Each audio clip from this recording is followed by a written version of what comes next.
Umi mau nanya, apa plus dan minusnya orang yang nikah? Plus minusnya Kan pasti ada yang plus, ada yang minus kan. Ada yang nikah tuh ada enaknya dan bukan gak enak sih. Satu lagi ada yang enaknya juga ketika belum nikah. Nah, kira-kira plus minusnya nikah itu apa kira-kira? kalau plusnya itu ya karena kita sudah ada imam, sudah yang dalam hal ini yang menjadi pemimpin, yang menjaga. Dalam hal ini kan kita punya, manusia juga punya gorizah Goriza atau apa itu goriza? naluri ingin disayang, naluri ingin ada yang menjaga gitu kan ya. Nah ketika sudah besar itu kan naluri itu muncul kan ya, Sudah dewasa. Ketika sudah dewasa itu kan naluri muncul dan memang butuh ya pemenuhan gitu kan ya. Nah kalau sudah dipenuhi kan berarti sudah sudah menjaga kita lah gitu kan, menjadi kita aman gitu kan ya. Karena dengan menikah gitu kan ya, berarti kita sudah memenuhi naluri tadi dan dengan jalan yang Allah ridho, sehingga kita itu menjadi tenang, menjadi nyaman menjalani ya sehari-hari gitu kan ya. Terus dari sisi minusnya itu kan ya, dalam hal ini kan tentu ketika sudah menikah itu kan penyesuaian ya. Penyesuaian tuh yang terberat lah dalam hal menyatukan dua orang yang di situ memiliki dua sifat karakter yang berbeda. Dan zaman dulu itu ibaratnya mungkin sendiri, jadi kita mau makan apa juga asal makan gitu kan, kita mau tidur jam berapa juga asal tidur gitu kan, ketika masih jomblo gitu kan ya. Kita mau ngapain di rumah berantakan juga ya udah berantakan gitu kan ya. Tapi dulu berantakan ya? Ya. Pantesan sekarang juga berantakan ya. Ya, tapi ketika sudah menikah kan otomatis kita harus beresin dan beresin yang lain. Kayak gitu-gitulah gitu. Itu sesuatu hal yang menurut Umi juga bukan sesuatu hal yang mudah gitu. Apalagi kalau seandainya memiliki sifat yang berbeda banget gitu kan ya. Itu seorang istri yang harus benar-benar bisa menyesuaikan diri dengan imamnya supaya ya semua bisa berjalan dengan visi misi berumah tangganya itu. Oke. Ada lagi nggak kalau enaknya pas masih belum nikah tuh seperti apa? Pas belum menikah. Ya kalau pas belum menikah pada waktu dulu ketika Umi belum nikah, untuk Umi sendiri karena dulu punya aktivitas di luar, yaitu kita tuh nggak ada jam-jaman gitu kan ya. Kalau sekarang kan dengan suami kan beda gitu kan ya. Ngapain aja aktivitas kalau sebelum nikah? Sebelum nikah kalau waktu dulu ya kita bisa bikin acara-acara dakwah gitu kan ya, bersama dengan teman-teman. Itu acara-acaranya sore gitu kan ya, kemudian pulangnya malam. Kemudian kita juga bisa hari Minggu juga kita bikin kajian-kajian lagi. Kemudian juga di situ tidak rapat juga setiap saat bersama teman-teman gitu kan ya. Jadi tidak ada yang menghalangi gitu kan ya selama Abi penghalang dong. Ya bukan apa Abi tidak merasa kalau Abi jadi penghalang gitu kan ya. Berarti penghalang dong berarti ya. Ya pasti dalam ketika sudah menikah pasti sudah berbeda lah gitu kan ya. Karena ada seseorang yang harus amanah lain yang juga sama-sama wajib. Berarti bukan penghalang, berarti sesuatu yang harus dibagi. Iya, pembagian waktunya gitu. Itu yang menurut Umi sih ngerasa kadang-kadang, wah dulu lah kalau teman-teman yang masih jomblo suka dibilangin, lu mumpung masih jomblo lah gitu kan ya. Ayo semangat dakwahnya gitu kan ya. Ayo semangat ngajinya supaya nanti ketika sudah menikah itu susah loh waktu-waktu kayak seperti ini gitu kan ya. Kan sudah menikah itu harus ngurus suami, harus ngurus anak gitu kan ya, yang pasti porsinya pasti akan berkurang, nggak mungkin sama gitu. Kalau enaknya lagi pas sudah nikah apa lagi?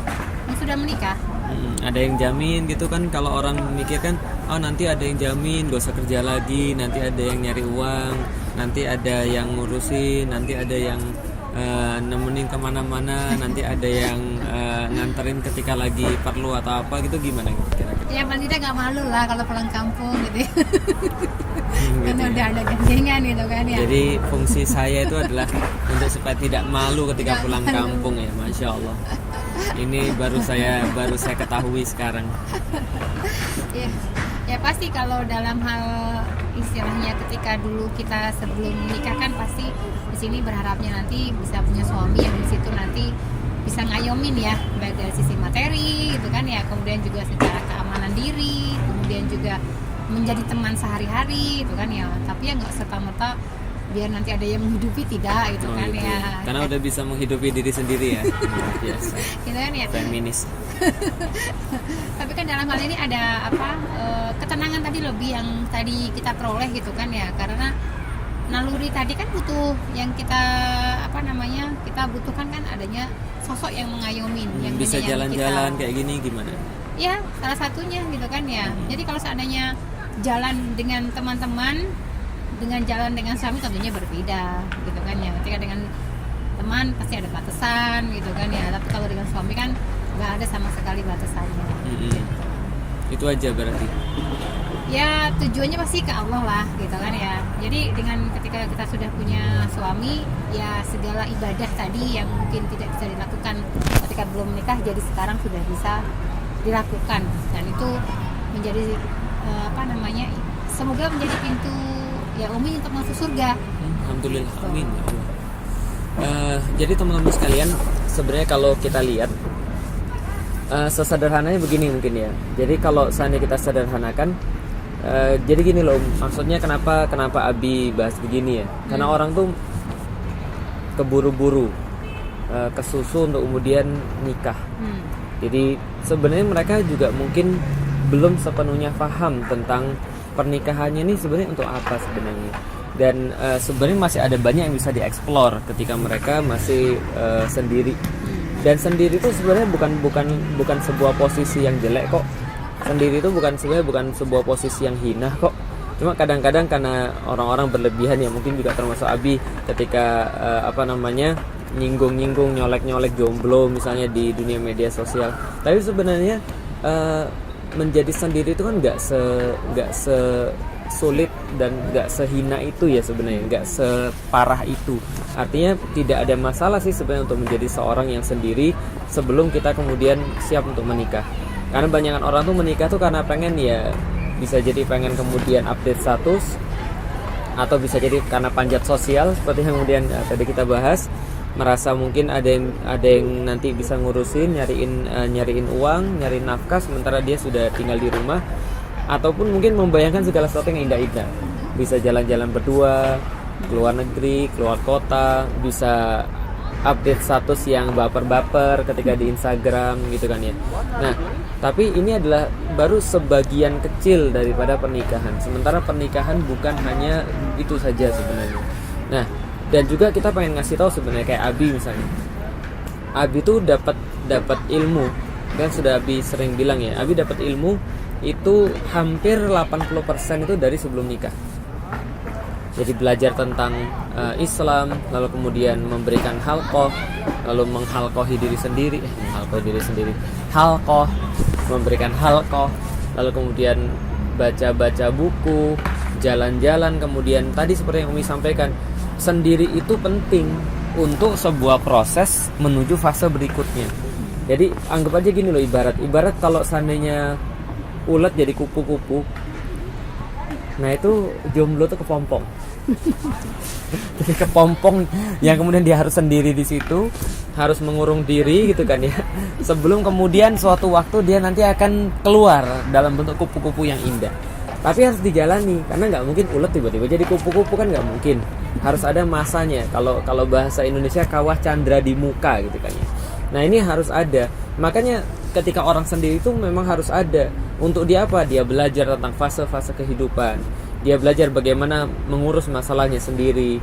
Dia belajar bagaimana menyelesaikan masalahnya sendiri, sebelum nanti dia harus menyelesaikan masalah orang lain, khususnya bagi laki-laki. Karena gini, banyak orang yang berpikir nikah tuh nyelesain masalah. Oh, gue punya masalah banyak nih. Ini bapak gue udah nggak kerja. Gue perlu duit untuk kuliah. Gue perlu duit untuk makan dan hidup. Apalagi tuh? Gue belum lagi sakit. Gue belum bisa belajar Islam. Gue nikah aja deh. Ya salah. Kenapa? Karena nikah itu bukan transfer masalah. Tapi nikah itu justru kita sudah menyelesaikan masalah kita sendiri, kemudian kita berusaha untuk kemudian mengambil porsi masalah yang lebih besar, porsi amanah yang lebih besar daripada Allah Subhanahu wa taala. Itulah pernikahan. Karena setelah pernikahan nanti ada banyak hal yang harus diselesaikan. Kayak gini deh misalnya, sebelum orang masuk SMP dia harus belajar di SD dulu.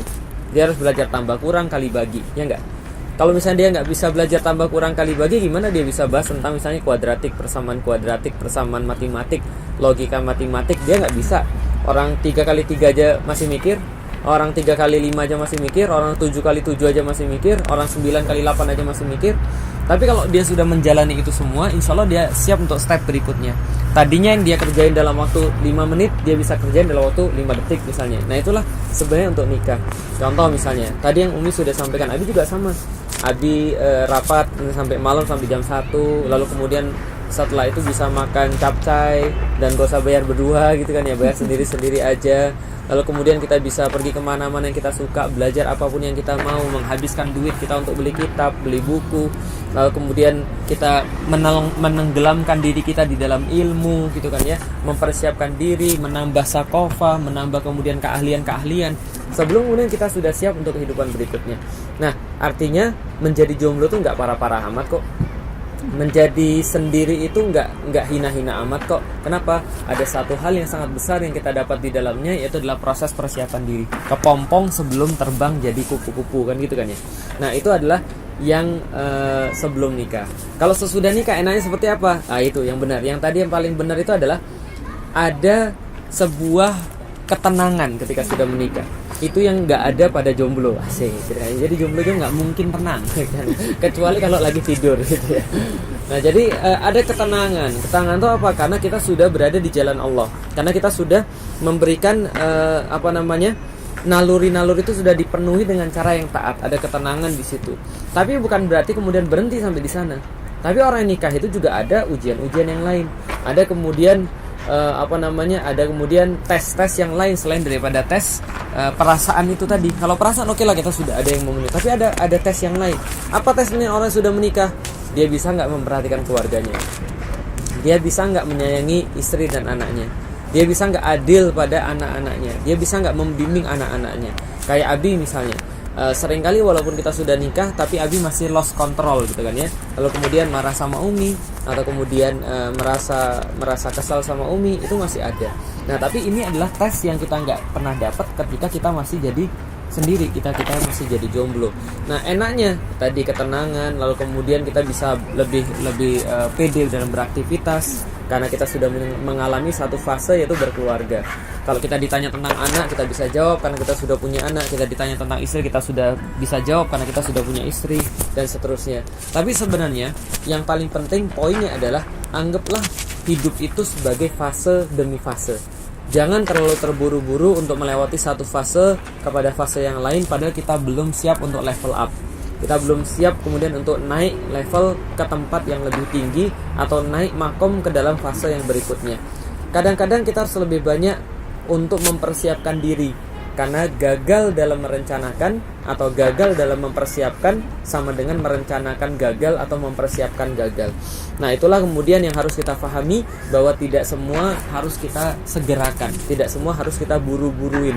Nah hanya saja memang betul, tidak juga harus nunggu sampai semua itu perfect, enggak. Nanti itu akan kita bahas dalam bahasan yang lain. Kapan kita sudah siap untuk nikah? Nggak harus nunggu perfect. Kita sekarang alhamdulillah menjalani pernikahan yang keberapa tahun? 2006 berarti sudah 12 tahun 13 kali. Ini tahun ke-13 ya. Tahun Ini tahun ke-13 kita menjalani pernikahan. Bukan berarti kita perfect, enggak. Jadi kalau sana ada yang bilang envy sama Felixia dan Ummu Alila, enggak sih. Yang kita rekam ini kan adalah sesuatu yang kita mau teman-teman lihat. Tapi kalau yang kita tidak mau teman-teman lihat ya kita nggak rekam. Kita lagi marahan, kita lagi dalam kondisi-kondisi yang nggak baik, kita lagi Ummu Alila lagi sebel, Ummu Alila lagi nangis, Ummu Alila lagi lagi motong gitu kan ya, Ummu Alila lagi protes. Ya kita nggak pernah rekam itu. Nah kenapa? Karena yang kita rekam adalah yang baik-baik saja, yang kita pengen teman-teman lihat. Jadi jangan lihat kehidupan kita tuh sempurna banget. Nggak ada kehidupan yang sempurna banget. Nggak ada pernikahan yang sempurna banget. Semua pernikahan itu tentang belajar. sebagaimana hijrah itu tidak akan pernah selesai. Hijrah itu adalah sebuah proses untuk jadi lebih baik. Begitupun juga pernikahan adalah sebuah cara untuk menemukan yang terbaik di dalam diri kita. Ini yang sekarang kita sedang coba untuk lakukan. Doain mudah-mudahan kita bisa untuk senantiasa terus baik dan senantiasa untuk memberikan inspirasi bagi teman-teman sekalian. Kalau ada yang pengen ditanyain, tulis komen di bawah dan mudah-mudahan kalau kita punya waktu kita bisa jawab itu. Oke, assalamualaikum warahmatullahi wabarakatuh.